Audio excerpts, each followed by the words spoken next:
बद्रीपुर के जंगल में पीलू चिड़िया रहती थी। वो रोज नदी में अपने नाव लेकर जाती थी और जाल बिछाकर मछलियाँ पकड़ती थी। फिर उनको मछली बाजार में बेचकर अपने परिवार का खर्चा चलाती थी। पीलू मछलियाँ पकड़ने में बहुत माहिर थी और पूरी ईमानदारी के साथ मेहनत करती थी। एक दिन सुंदरी उसे रास्ते में मिलती है और पूछती है, पीलू आज क्या बात है, तुम सुबह सुबह ही मछली पकड़ने के लिए निकल पड़ी? हाँ सुंदरी बहन, सुबह सुबह नदी में कम भीड़ होगी तो मैं शायद ज्यादा मछली पकड़ सकूंगी। घर में माँ की तबीयत खराब है तो पैसों की बहुत जरूरत है। तुम्हारा लगन का जवाब नहीं पीलू, जाओ अच्छे से मछलियाँ पकड़ना। ठीक है बहन। फिर पीलू मछलियाँ पकड़ने के लिए नदी पहुँची और एक बड़ा सा जाल फेंकी। थोड़ी ही देर में जाल में मछलियाँ फंस जाती है और उसमें एक चमचमाती हुई बड़ी सी गोल्डन फिश भी आती है। तभी अचानक से वो मछली बोल पड़ती है,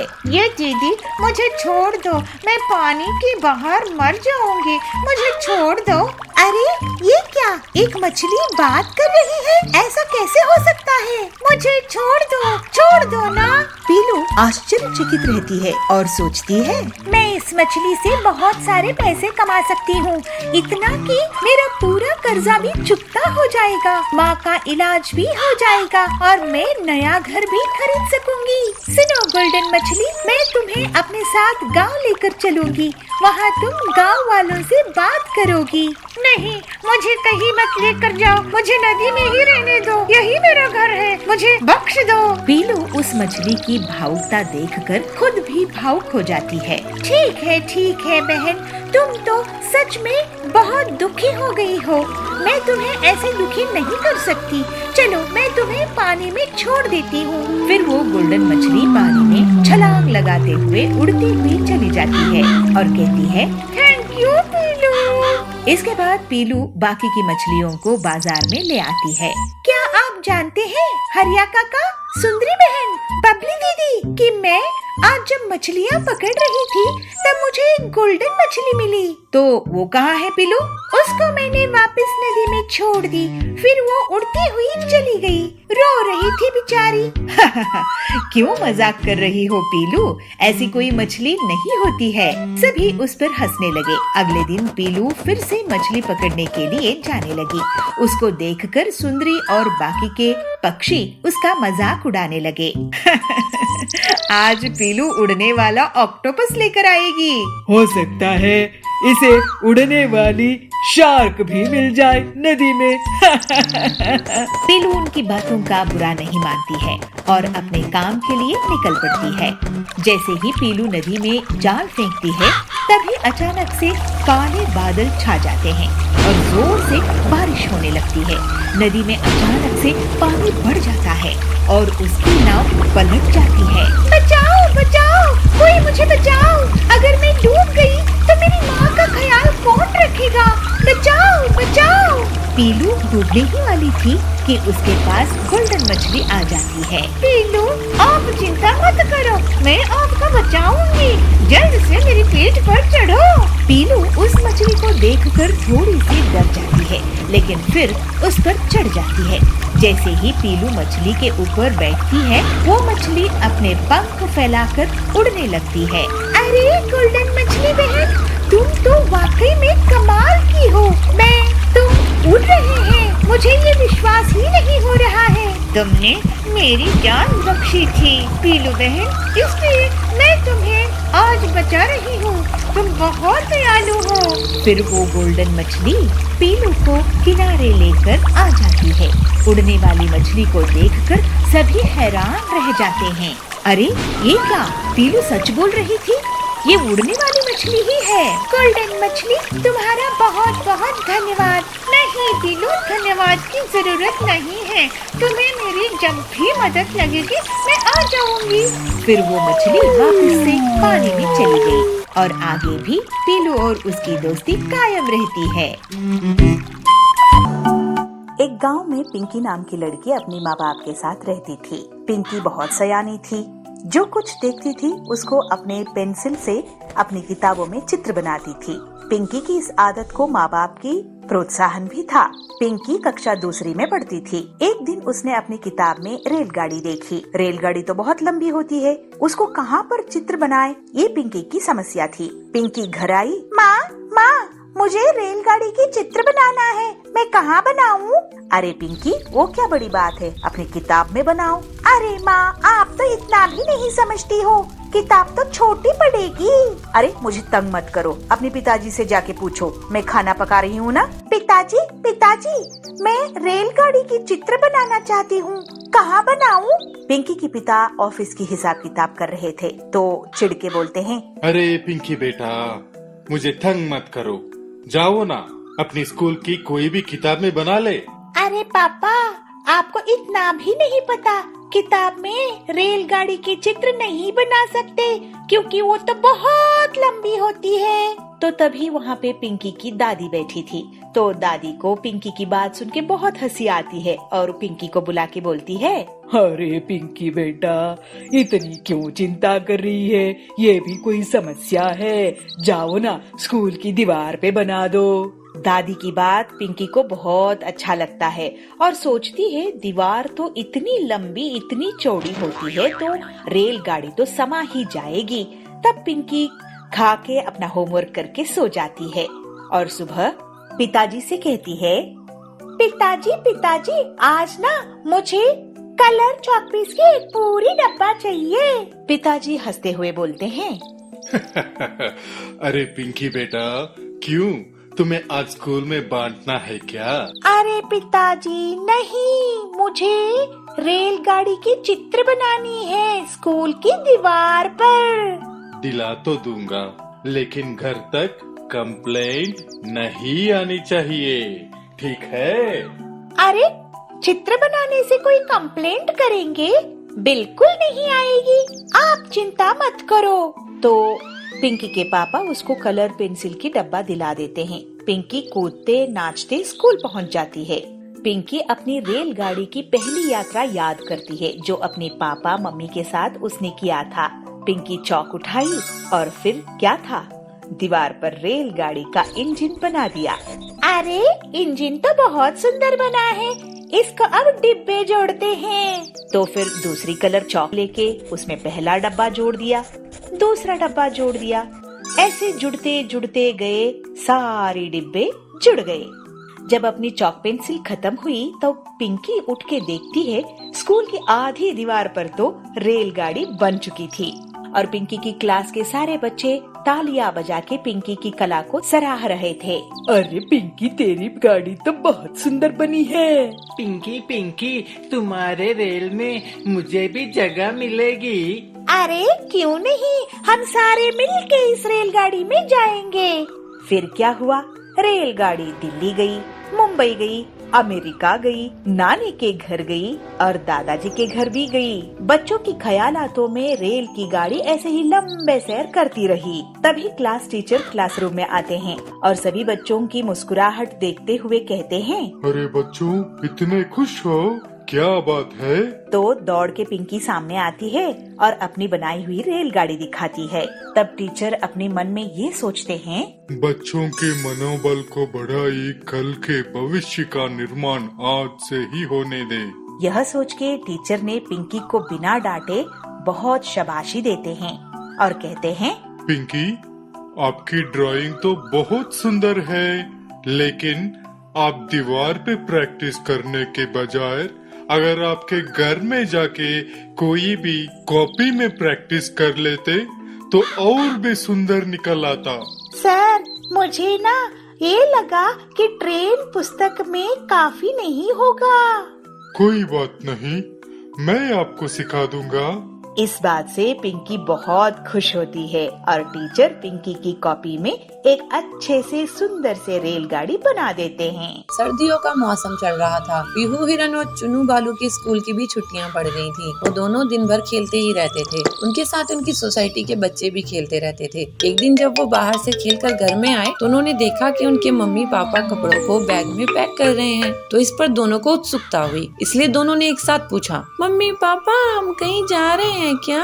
मम्मी, हाँ बच्चों, तुम्हारी नानी का कॉल आया था। वो कह रही थी कि बच्चों की स्कूल की छुट्टी पड़ गई है तो उनके पास आ जाओ, इसलिए हम आज ही गांव के लिए निकल रहे हैं। ये सुनते ही दोनों खुशी से झूम उठे। ये हम नानी के पास जाएंगे, बहुत मजा आएगा।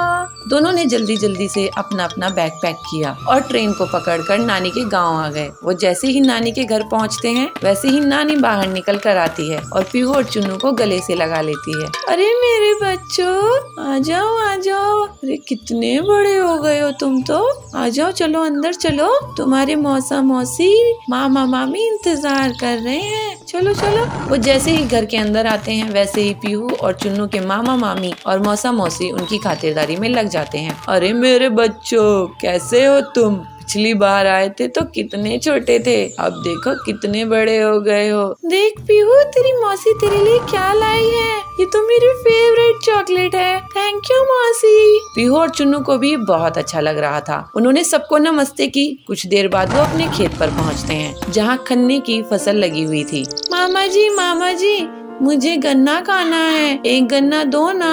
अरे क्यों नहीं मेरी लाडो रानी, रुको मैं अभी तोड़ कर देता हूँ। मामा 2 गन्ने तोड़कर पीहू और चुन्नू को देते हैं। दोनों बड़े ही मजे से गन्ने का लुत्फ उठाते हैं। उसके बाद वो सरसों का खेत भी देखते हैं। मौसी जी, ये सरसों के फूल तो बहुत सुंदर है, मैं एक फोटो खिंचा लूं? क्यों नहीं, जरूर आओ, मैं तुम्हारी फोटो खींच देती हूँ। मौसी दोनों की फोटो खींचती है। तभी वो देखते हैं कि पास ही के खेत में कुछ गायें और भैंसें घास चर रही हैं। ये नजारा उन्हें और लुभाता है और वो आगे बढ़कर उन्हें चारा देते हैं। खेत को घूमने के बाद वो दोनों घर आ जाते हैं। रात भी हो जाती है, ठंड अब और बढ़ने लगती है। नाना जी, यहाँ पर बहुत ठंड है, मुंबई में तो इतनी ठंड नहीं पड़ती, कुछ करो ना।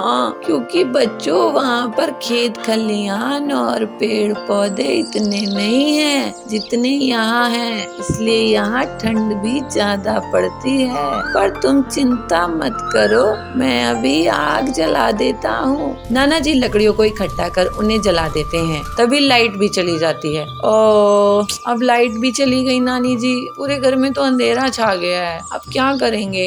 मैं अभी लालटेन जला देती हूँ। नानी लालटेन जलाकर ले आती है। उसके बाद पीहू और चुन्नू का सोने का समय आ जाता है, पर वो अपने मम्मी पापा के पास ना सोकर नाना नानी के पास सोते हैं। नानी जी, कहानी सुनाओ ना, मुझे ना आपकी कहानी सुननी है। वो जो हम पिछली बार आए थे तब आपने एक कहानी सुनाई थी ना, वो मुझे बहुत अच्छी लगी थी। प्लीज वही वाली कहानी सुनाओ ना।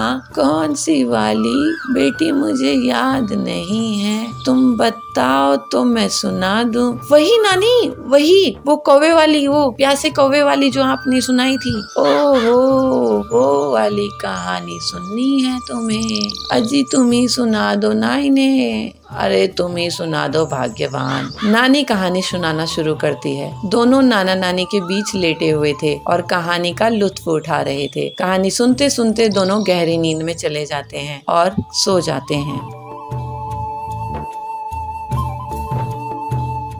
बबलू कबूतर नारियल पानी बेचकर अपने परिवार का गुजारा किया करता था। वो सुबह सुबह नारियल पानी बेचने के लिए अपने घर से निकल जाया करता था। नारियल पानी ले लो, ठंडा ठंडा नारियल पानी ले लो, नारियल पानी ताजा ताजा नारियल पानी। अरे ओ नारियल पानी वाले भैया, जरा इधर आना, ये लो भैया, ये ताजा ताजा नारियल पानी पियो। इस तरह बबलू दिन भर घूम घूम कर नारियल पानी बेचा करता था। शाम को बबलू घर वापस आकर अपनी पत्नी पीलू को पैसे देता है। ये ले पीलू, आज की कमाई, इसमें से आधे पैसे तू अलग जमा करके रख ले, अपने बेटे की पढ़ाई के काम आएंगे। पीलू उससे कहती है, सुनिए जी, आप अपनी तबीयत का भी ख्याल रखा कीजिए, आजकल आपकी तबीयत ठीक नहीं रहती है। अरे क्या करूं पीलू, मुझे तो दिन भर मेहनत करना ही पड़ेगा ना, आखिर अपने बच्चे के भविष्य का सवाल है। इस तरह उनके दिन बीत रहे थे। एक दिन बबलू जब नारियल पानी बेच रहा होता है तो उस पर बाज हमला कर देता है। उस बाज का शिकार बन जाता है।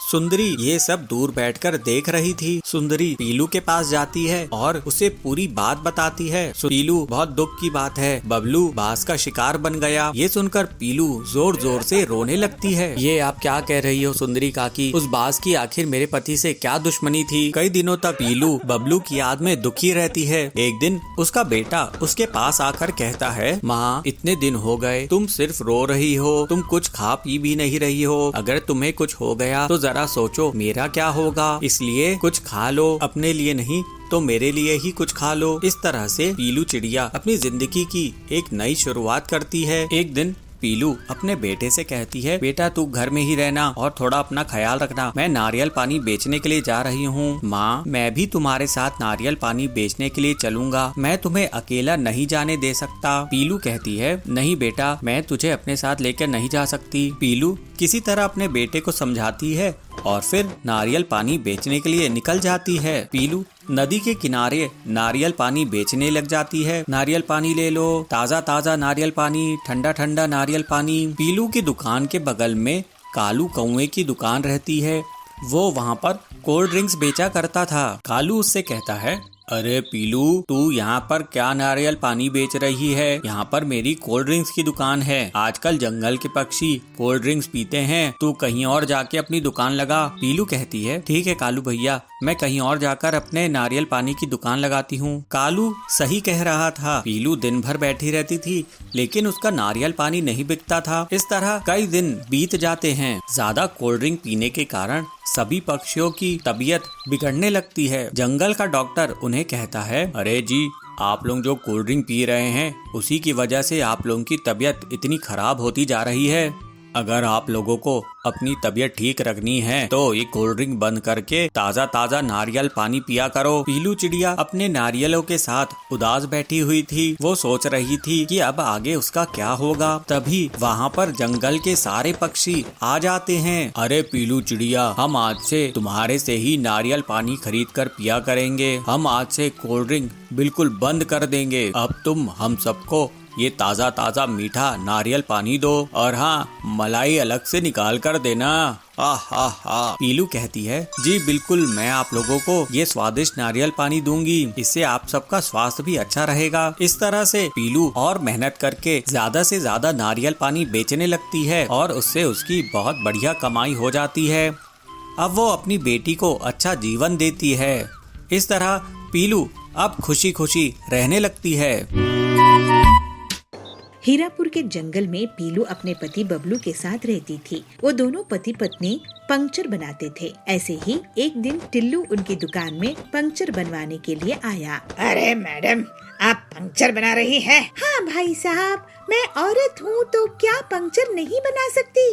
आप फिक्र ना करें, हम लोग बहुत अच्छे से पंक्चर रिपेयर करते हैं, आपको शिकायत नहीं होगी। ये तो बहुत खुशी की बात है। टिल्लू के जाने के बाद बबलू कहता है, आज का दूसरा ग्राहक था ये, इतनी मेहनत के बाद भी कमाई नहीं होती है। पीलू एक दिन वो अपने पति से कहती है, सुनिए जी, हमारा ज्यादा फायदा नहीं हो रहा है क्योंकि हम दिन में सिर्फ 20 पंक्चर ही ठीक कर पाते हैं। हम कम से कम 30 पंक्चर बनाने होंगे। अच्छा, तो मैं कोई जुगाड़ करता हूँ। उनकी दुकान से कुछ दूरी पर कालू कव्वे की भी पंक्चर की दुकान थी। वो पीलू की बात सुनकर हिसाब लगाता है। पीलू चिड़िया, 30 नहीं, मैं तो 50 पंक्चर ठीक करूँगा अपनी दुकान में और तुम्हारी दुकान बंद करवा दूंगा। तो और 50 पंक्चर मेरे पास ठीक करवाने आएंगे, लेकिन उसके लिए मुझे एक चाल चलनी होगी। फिर कालू अपनी पत्नी सुंदरी को बहुत सारे कील देता है और अपनी दुकान से पहले खड़ा कर देता है। सुंदरी आने वाली गाड़ियों के नीचे कील फेंक देती थी, जिससे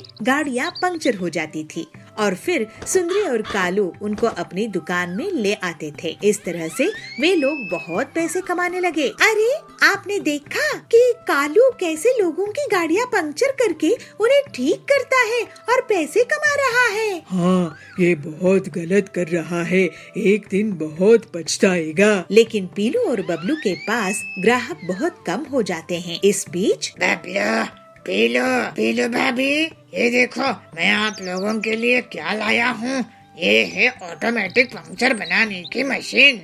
देखने में साधारण हवा भरने वाले पंप जैसी लगती है, लेकिन इससे आप लोग दिन में 100 पंक्चर बना सकोगे। लेकिन हरिया भाई, हमारे पास तो आजकल 10 ग्राहक भी नहीं आते हैं। फिर पीलू हरिया को कालू और सुंदरी के बारे में बताती है। तो हरिया तोता कहता है, तुम अपनी ईमानदारी मत छोड़ना, बाकी ऊपर वाले के हाथ में है। मैं आज से स्कूल और ऑफिस में लेटर देके आऊंगी कि हमारे यहाँ ऑटोमेटिक पंक्चर बनाने की मशीन है और जो ग्राहक आएंगे उसे हम 50% डिस्काउंट देंगे। ऐसे पीलू सोचती है। तो बबलू कहता है, आइडिया तो अच्छा है पीलू, कम से कम खाने के लायक पैसे तो आएंगे, नहीं तो कालू ने तो हमारी दुकान बंद ही करवा दी है। क्यों बबलू, ये मेरी नई कार कैसी लग रही है?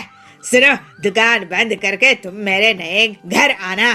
बबलू पीलू, देखना हमारी दीवार जितनी टीवी है, डबल डेकर फ्रिज है और सुंदरी के पास तो गहने भी है। तुम्हारी तरह गरीब नहीं है हम लोग। तो पीलू कहती है, जाओ कालू जाओ, हम ईमानदार थे, हैं और रहेंगे। कालू उनकी हंसी उड़ाकर चले जाता है। इसी तरह कुछ दिनों के बाद तेज रफ्तार से बड़ी सी गाड़ी आ रही होती है। सुंदरी ये देखकर सोचती है, अरे इतनी बड़ी कार, इनसे तो 1000 रुपए लूंगी पंक्चर ठीक करने का।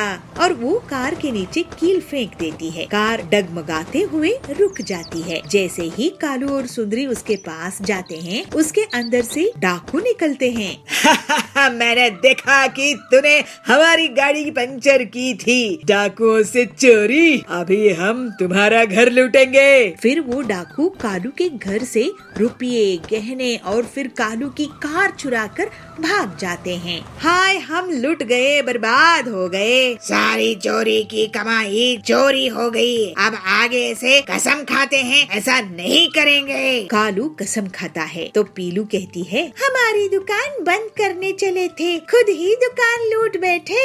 इसके बाद पीलू और बबलू अपनी मशीन से पूरे जंगल के लोगों की गाड़ी का पंक्चर ठीक करते थे और जल्दी ही वो लोग बहुत अमीर हो गए।